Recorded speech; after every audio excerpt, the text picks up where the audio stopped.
आइए आज हम स्टडी करेंगे क्वेश्चन नंबर 46। कह रहा है which one of the following figures represents the placentation in Dianthus. तो डाईएंथस में कौन सा प्लेसेंटेशन पाया जाता है यानी बीजांडन्यास, ये हमको बताना है। तो देखिए ए बी सी और डी चार विकल्प हमको दिए गए हैं, तो इसमें फिगर बनाया गया है, तो इसीलिए हम आपको एनसीईआरटी पढ़ने के लिए बोलते हैं। उसके फिगर तक इम्पॉर्टेंट है, फिगर बना के पूछ लेता है कि कौन सा प्लेसेंटेशन पाया जाएगा। अब आपको अगर पता है डाईएंथस में कौन सा प्लेसेंटेशन होता है, तब भी आप क्वेश्चन नहीं सही कर सकते अगर फिगर नहीं पता है कि उस प्लेसेंटेशन का फिगर कैसा बनेगा। तो देखिए 46 नंबर क्वेश्चन में बी वाला ऑप्शन करेक्ट है।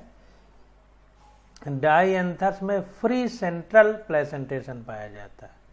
फ्री सेंट्रल का मतलब सेंटर पार्ट में ओव्यूल लगे रहेंगे और किसी प्रकार का बीच में सेप्टा नहीं होगा, पट नहीं होगा, कपाट नहीं होगा कि इनको बांट सके खांचों में। तो फ्री है और देखिए सेंटर में लगे हुए हैं। इसमें देखिए क्या है, ये बीच में सेप्टा बन गया तो 1 2 3 4 5 भाग बन गए, तो फ्री नहीं है, ये बंद है बॉक्स में। लेकिन इसमें देखिए कोई भी नहीं, फ्री है और सेंट्रल में है, तो फ्री सेंट्रल टाइप का प्लेसेंटेशन पाया जाता है हमारा डाईएंथस में।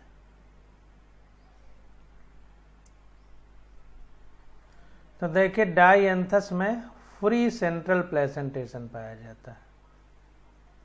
Free central in free central placentation ovary is unilocular. जो फ्री सेंट्रल प्लेसेंटेशन होता है उसमें जो ओवरी होती है अंडाशय वो यूनिलोक्यूलर होता है। यूनिलोक्यूलर का मतलब एक ही खांच होती है, पार्टीशन नहीं होता है। And ovule are borne on the axis in the centre of ovary. और जो ओव्यूल होता है बीजांड वो अंडाशय की एक बीच वाली सेंटर वाली एक्सिस से उत्पन्न होता है। सेप्टा आर एब्सेंट, पट बीच वाले सेप्टा नहीं होते, तभी जो है बीच में कई खंड नहीं बन पाएंगे। It is seen in Dianthus and primrose. ये हमको डाईएंथस और प्रिमरोज में देखने को मिलता है। तो फ्री सेंट्रल का एग्जाम्पल क्या है, डाईएंथस एंड प्रिमरोज। अब 47 नंबर क्वेश्चन देखते हैं।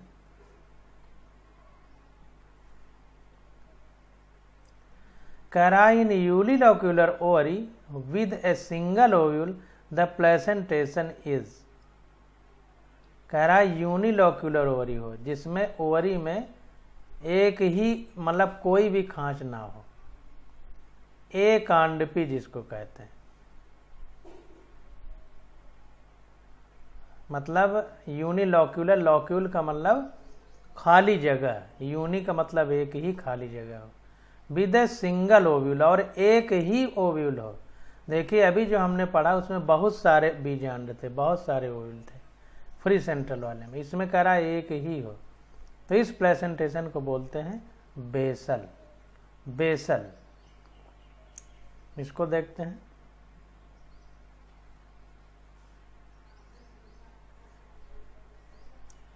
तो देखिए in basal type of placentation the ovary is unilocular and ovule are generally reduced to one borne at the base of the ovary. तो देखिए जो बेसल टाइप प्लेसेंटेशन यानी बीजांडन्यास है उसमें क्या होता है कि यूरी में एक ही खांच होती है, यानी पूरा एक ही होता है, बीच से पट बन करके कई खांच नहीं बनती हैं। And ovule are generally reduce, और ओव्यूल क्या होता है, रिड्यूस हो जाता है, मतलब विकसित होने की बजाय वो कम हो जाता है, reduce to one borne at the base of the ovary. और एक ही ओव्यूल जन्म ले पाता है और वो भी अंडाशय के आधार भाग में, बेस में। तो इसको बेसल प्लेसेंटेशन हम लोग बोलते हैं। अब 48 नंबर क्वेश्चन देखते हैं। कह रहा है कील is the characteristic of flower of. तो देखिए कील, स्टैंडर्ड और विंग्स ये सब हम कहाँ पढ़े थे, पैपिलियोनेसियस फैमिली में, जिसमें मटर आता था। तो देखिए मटर, बीन में भी जो है फली पाई जाती है, तो फली लाइक जो भी पौधे हैं जो फली उत्पन्न करते हैं उनमें उस तरह का फूल पाया जाता है बटरफ्लाई शेप, और वो पैप्लियोनेसी फैमिली में था। तो बीन जो है ये हमारा आंसर करेक्ट हो जाएगा। पीछे 36 नंबर क्वेश्चन में भी इसी तरह पूछा गया था। तो 48 का डी करेक्ट है। देखिए बता रहा है कि 36 नंबर क्वेश्चन का आंसर भी इसी तरह था। अब 49 नंबर क्वेश्चन देखते हैं। कह रहा है ओरी is half inferior in the flower of plum. ये पीछे भी आ चुका है, तो इसीलिए अनसॉल्व करना जरूरी है, क्योंकि क्वेश्चन बार बार आते हैं तो हमको याद भी हो जाते हैं। तो हाफ इंफीरियर ओरी किसमें पाई जाती है? प्लम में। तो देखिए 49 का बी ऑप्शन करेक्ट है। कह रहा है if gynoecium is situated in the centre and other part of the flower are located on the rim of the thalamus almost at the same level. तो जो गाइनोसियम है यानी फीमेल जेनाइटल ऑर्गन जो है फ्लावर में, वो हमारा thalamus में पाया जाता है। थैलमस का मतलब पुष्पासन में, और उसके चारों ओर कैलिक्स करोला उसी सेम लेवल पर लगे रहते हैं, सेम लेवल पर। तो इसको हाफ इंफीरियर हाफ सुपीरियर दो में से कोई एक कह सकते हैं। It is called perigynous. आप देखिए गाइनोसियम के पेरीफेरी पर चूंकि लगे रहते हैं कैलिक्स करोला, इसलिए इसको पेरीगाइनस कंडीशन कहते हैं। The ovary here is said to be half inferior. इसी कंडीशन को हम लोग कहते हैं कि ओवरी हाफ इंफीरियर है। ये कंडीशन प्लम, रोज और पीच में पाई जाती है। जो ऑप्शन आपको एनसीईआरटी में दिए हैं केवल वही याद करना है। अगर बहुत आपकी इच्छा है तो इस संसार में जो एग्जाम्पल दे दिए गए हैं ये याद कर लीजिए, बस इससे ज़्यादा कुछ भी नहीं पढ़ना है। अब 50 नंबर क्वेश्चन देखते हैं। अब क्वेश्चन नंबर 50 देखते हैं।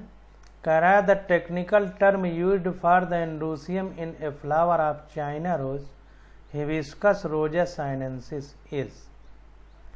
तो कह रहा है कि जो एंड्रोसियम है उसके लिए हम एक टेक्निकल टर्म यूज करते हैं जो कि चाइना रोज में पाया जाता है। चाइना रोज को इंग्लिश में हिबिस्कस रोजेस साइनेंसिस कहते हैं, यानी कुल मिलाकर के हिबिस्कस रोजेस साइनेंसिस बोलते हैं इसको, चाइना रोज को। तो कह रहा है एंड्रोसियम के लिए वो कौन सा टेक्निकल टर्म हम लोग यूज करते हैं। वो टेक्निकल टर्म है डायडेल्फस। डायडेल्फस जो एंड्रोसियम के लिए टेक्निकल टर्म हम यूज करते हैं उसका नाम है डायडेल्फस। अब डायडेल्फस, मोनोएडेल्फस, पॉलीएडेल्फस का मतलब समझ लीजिए, इससे क्लियर हो जाएगा। अब देखिए हिबिस्कस रोजेस साइनेंसिस जो है ये मालवेसी फैमिली का मेंबर है, और हिबिस्कस रोजेस साइनेंसिस या चाइना रोज को गुड़हल भी हिंदी में बोलते हैं। तो इसमें क्या होता है, पॉसेज न्यूमरस स्टैमेंस, इसमें कई स्टैमेन पाए जाते हैं। The filaments of stamen are united in one group thus forming a staminal tube around the style. अब देखिए इसमें क्या होता है कि मोनोएडेल्फस कंडीशन पाई जाती है। डायडेल्फस जहाँ तक हमने गलत बताया, मोनोएडेल्फस कंडीशन पाई जाती है चाइना रोज में। तो इसमें क्या होता है कि जितने भी स्टैमेन हैं यानी स्त्री केसर हैं कई पाए जाते हैं, और सब एक साथ मिल करके एक ट्यूब लाइक संरचना के अंदर रहते हैं। गुड़हल का फूल आपने देखा होगा, उसमें एक पाइप जैसी संरचना बाहर को ऐसे लटकी रहती है, तो उसी की बात कर रहा है। तो चूंकि एक ही ग्रुप में सारे यूनाइटेड हो जाते हैं स्टैमेन, एक ही ग्रुप में सारे इकट्ठा हो जाते हैं, तो इसको बोलते हैं मोनोएडेल्फस। मतलब मोनो का मतलब एक, एडेल्फस का मतलब स्टैमेन का झुंड। तो एक ही झुंड में सारे स्टैमेन इकट्ठा हो जाते हैं, तो इस कंडीशन को मोनोएडेल्फस बोलते हैं। तो 50 का ए विकल्प हमारा करेक्ट है। 50 का ए विकल्प हमारा करेक्ट हो जाएगा, मोनोएडेल्फस।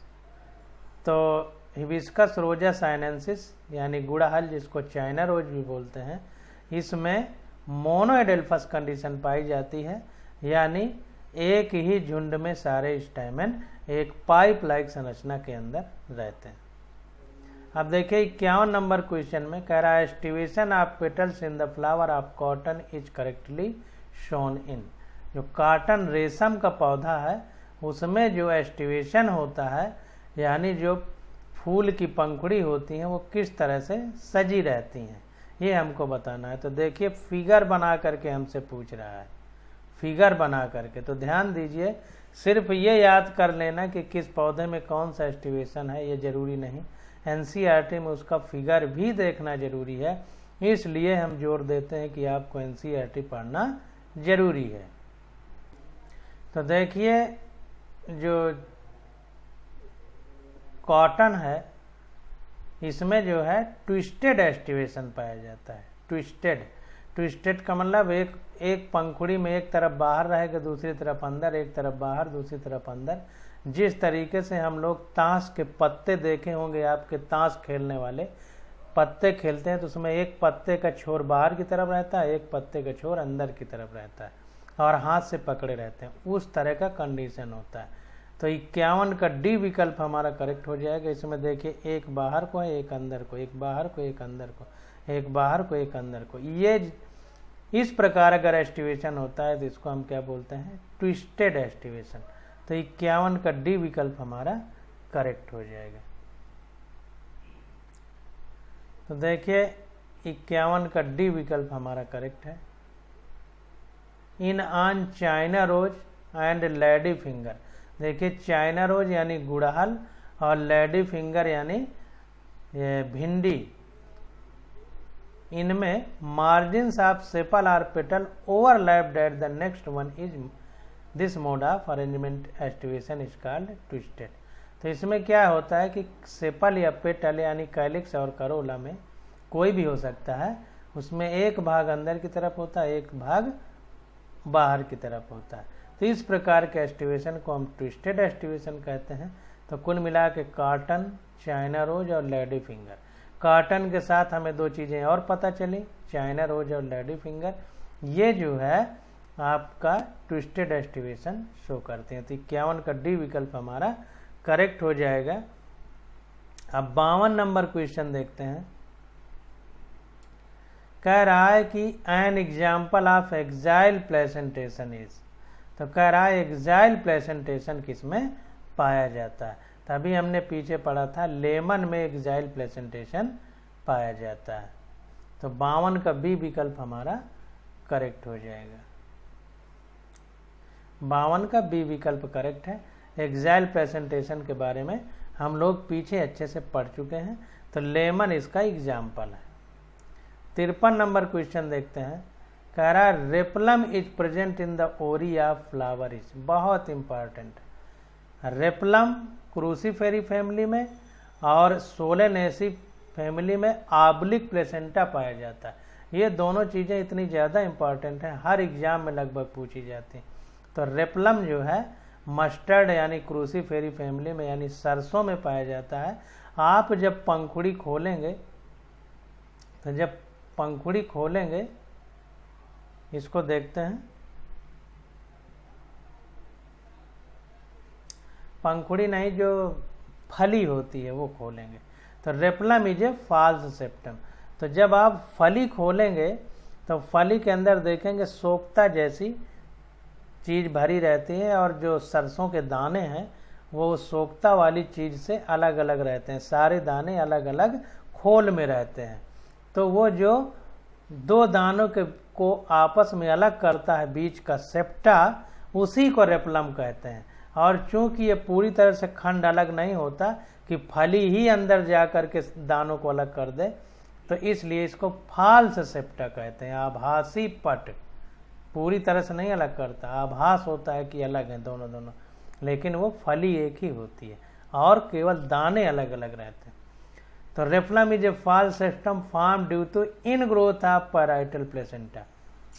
अब ये रेपलम जो बनता है वो पैराइटल प्लेसेंटा के ज्यादा ग्रोथ होने से बनता है। अब ये सब पढ़ने की जरूरत नहीं है, आपको सिर्फ इतना पता होना चाहिए कि रेपलम को फाल्स प्लेसेंटा बोलते हैं, फाल्स रेपलम बोलते हैं, और ये ब्रेसिकेसी यानी क्रूसीफेरी फैमिली में पाया जाता है। मस्टर्ड और कैंडी टप्स इसके एग्जाम्पल हैं। अब 54 नंबर क्वेश्चन हम लोग देखते हैं। Angiosperm to which the largest flower belongs to.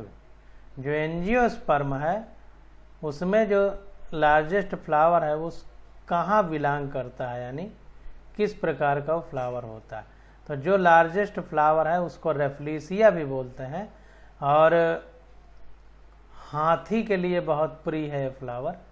ज़्यादा चीज़ें बताने की जरूरत नहीं, जो आपके एग्जाम में आ रही हैं बस उसको उतना ही हम बताएंगे।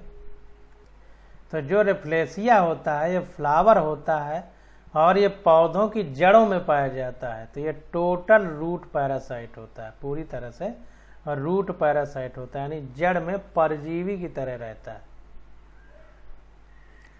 तो 54 का हमारा देखिए ए करेक्ट है, रेफ्लेसिया ये टोटल रूट पैरासाइट होता है। आगे टोटल रूट पैरासाइट, बाकी पढ़ने की कोई ज़रूरत नहीं है, टाइम बर्बाद नहीं करना है। अब 55 नंबर क्वेश्चन देखते हैं। अब देखें यहाँ पर फ्रूट से अब क्वेश्चन पूछे गए हैं। तो कह रहा है कोकोनट फ्रूट इज ए। तो कोकोनट जो फ्रूट होता है, तो फ्रूट की कई टाइप हमने पढ़ा था एनसीईआरटी में। तो कह रहा है कोकोनट किस प्रकार का फ्रूट होता है। तो कोकोनट हमारा ड्रूप फ्रूट होता है, ड्रूप टाइप फ्रूट होता है। तो 55 का डी विकल्प हमारा करेक्ट हो जाएगा। देखिए लिखा है coconut fruit is fibrous drupe with A fibrous mesocarp. इसमें क्या होता है कि जो फ्रूट होता है वो भी फाइब्रस होता है, और इसकी जो मीजोकार्प होती है मध्य फल भित्ति, ये भी जो है फाइब्रस होती है। क्वेश्चन पूछा जाता है कि कोकोनट में फाइब्रस क्या होता है, ईपीकार्प होती है कि मीजोकार्प की इंडोकार्प। तो मीजोकार्प आंसर होता है। बाहर आप देखेंगे नारियल में तो एक पतली परत चढ़ी रहती है, उसके अंदर रेसे निकलते हैं। तो पतली परत ईपीकार्प है, वो रेसा नहीं है। तो गलती से लोग ईपीकार्प मार देते हैं, मीजोकार्प से रेसा निकलता है। 55 का डी विकल्प हमारा करेक्ट हो जाएगा। अब 56 नंबर क्वेश्चन देखते हैं। 56 नंबर क्वेश्चन में पूछ रहा है कि the morphological nature of the edible part of coconut is. तो कोकोनट में हम क्या खाते हैं ये पूछ रहा है कि कोकोनट में हम क्या खाते हैं। तो देखिए कोकोनट के अंदर पहले ईपीकार्प होती है, वाह फल भित्ति, फिर मीजोकार्प अंतः फल भित्ति, फिर अंदर कठोर इंडोकार्प होती है अंतः फल भित्ति। उसके अंदर नारियल होता है जो गरी हम लोग खाते हैं। तो गरी क्या होता है, ये भ्रूण पोष होता है, इंडोस्पर्म, इंडोस्पर्म है जिसे हम खाते हैं। तो कभी कभी क्वेश्चन पूछ लेता है कि जो नारियल का पानी होता है तो उस समय गरी तो बनी नहीं रहती, तो पूछता है जो पानी पीते हैं वो क्या होता है। तो वो अनडेवलप्ड इंडोस्पर्म होता है, बिना विकसित भ्रूण पोष होता है। भ्रूण पोष मतलब भ्रूण जो एम्ब्रियो है उसको पोषण देने के लिए जो खाद्य पदार्थ रखा गया है पौधे के बच्चे के लिए, उसे हम खा लेते हैं। तो इंडोस्पर्म, इसी को हिंदी में भ्रूण पोष बोलते हैं। देखिए भ्रूण कोष अलग है, एम्ब्रियो सैक। तो ध्यान दीजिए, तो इंडोस्पर्म हम लोग खाते हैं नारियल में। तो 56 का बी विकल्प हमारा करेक्ट हो जाएगा। तो 56 का बी विकल्प हमारा करेक्ट। अब 57 नंबर क्वेश्चन देखते हैं। कह रहा है placenta and pericarp are both edible portion in. तो प्लेसेंटा यानी बीजांड एक तरह से, और पेरिकार्प यानी वाह फल भित्ति कह सकते हैं, दोनों खाने लायक होती हैं। किसमें? प्लेसेंटा का मतलब ओव्यूल नहीं, प्लेसेंटा का मतलब बीजांड नहीं, ओव्यूल का मतलब बीजांड होता है। तो देखिए इसका आंसर है टोमेटो यानी टमाटर। तो टमाटर के जो ऊपर वाली छिलका है वो भी हम खा लेते हैं, अंदर जो प्लेसेंटा है वो भी खा लेते हैं। प्लेसेंटा का मतलब जो बीज अंदर होते हैं वो जहाँ पर लगे रहते हैं वो सब तो पूरा खा लेते हैं हम लोग। तो इसलिए टोमेटो में दोनों एडिबल पार्ट है। तो 57 का सी विकल्प हमारा करेक्ट हो जाएगा। तो देखिए बता रहा है कि a true fruit consist of a pericarp यानी फ्रूट वाल।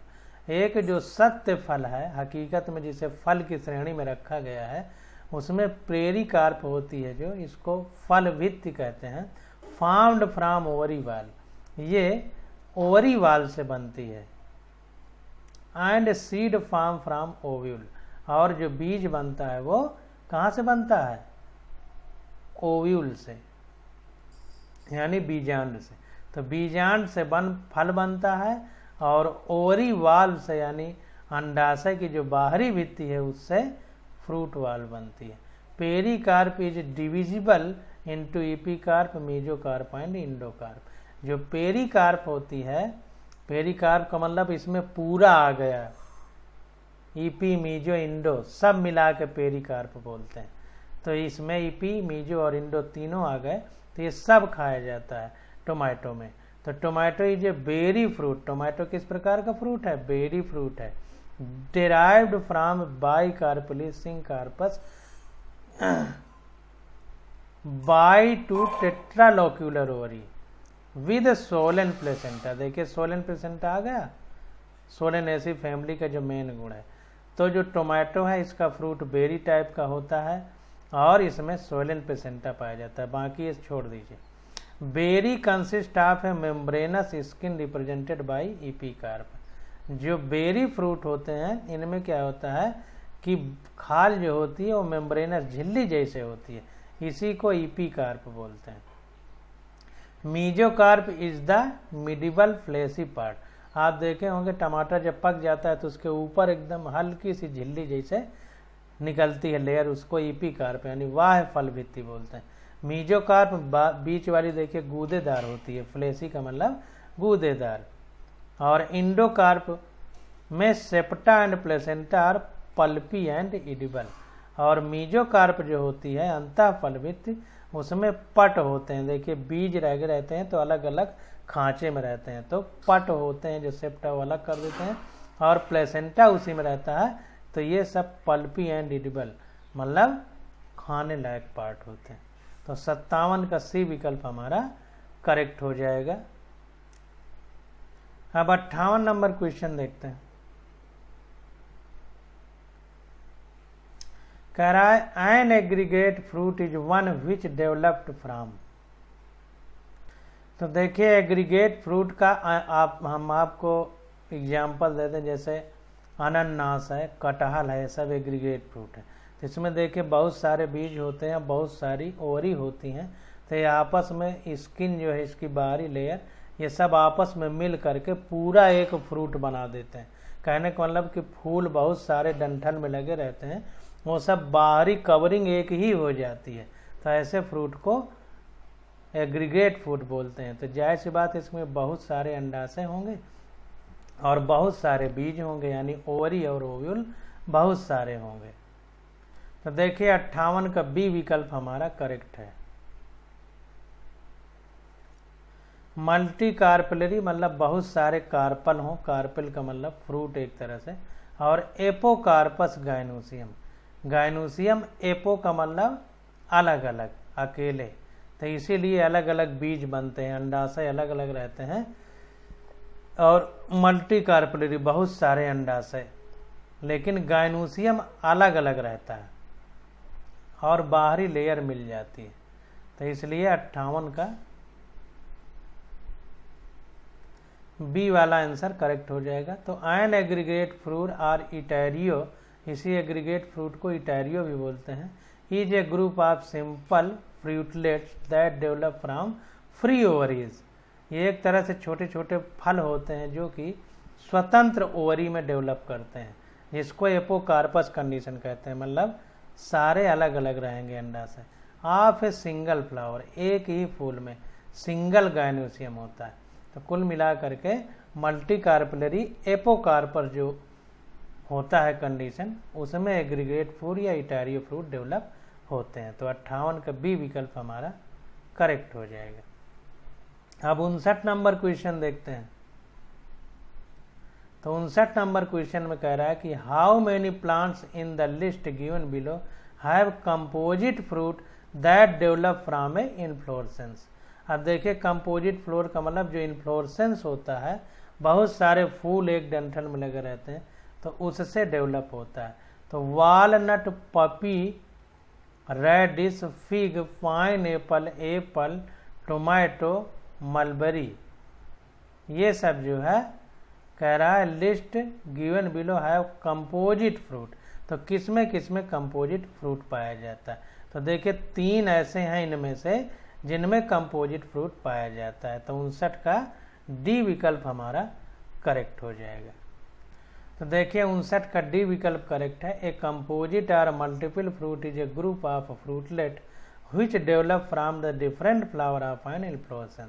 तो इसमें क्या होता है, मल्टीपल फ्रूट होते हैं, बहुत सारे फल। जैसे अंगूर होता है, अंगूर में एक गुच्छे में बहुत सारे फल लगे रहते हैं। तो एक composite or multiple fruit is a group of fruitlet, बहुत सारे छोटे छोटे फलों का ग्रुप है। Which develop from the different flower of an inflorescence, जो कि एक ही इन्फ्लोरेसेंस में अलग अलग फूल से डेवलप होते हैं। जैसे एक डंठल हो, उसमें बहुत सारे फूल हों और अलग अलग फूल अपना अलग अलग फल बना ले। अंगूर में देखिए गुच्छा इसी तरह तो बनता है। It is of 2 main types sorosis, ये 2 मेन टाइप के सोरोसिस होते हैं, यानी फल के एक प्रकार। Example mulberry, pineapple, jackfruit and syconus. Example peepal, banyan, fig. तो 2 टाइप के होते हैं, सोरोसिस और साइकोनस। तो सोरोसिस में mulberry, pineapple, jackfruit आ जाता है। साइकोनस में पीपल, बनियान, फिग आ जाता है। अगर एनसीईआरटी में दिया है तो याद कर लीजिए, नहीं तो कोई ज़रूरत नहीं है। जो ना हो एनसीईआरटी की किताब में देखते जाइए, उसको काट दीजिए। अब 60 नंबर क्वेश्चन देखते हैं।